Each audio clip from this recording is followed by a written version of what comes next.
দিয়ে সুসজ্জিত করা।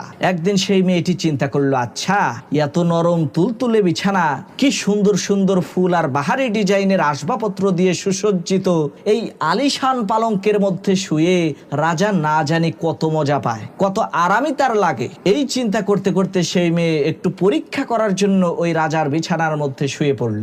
দুর্ভাগ্যবশত মাত্র 2 মিনিটের মধ্যে ওই মেয়েটার চোখে ঘুম চলে আসলো।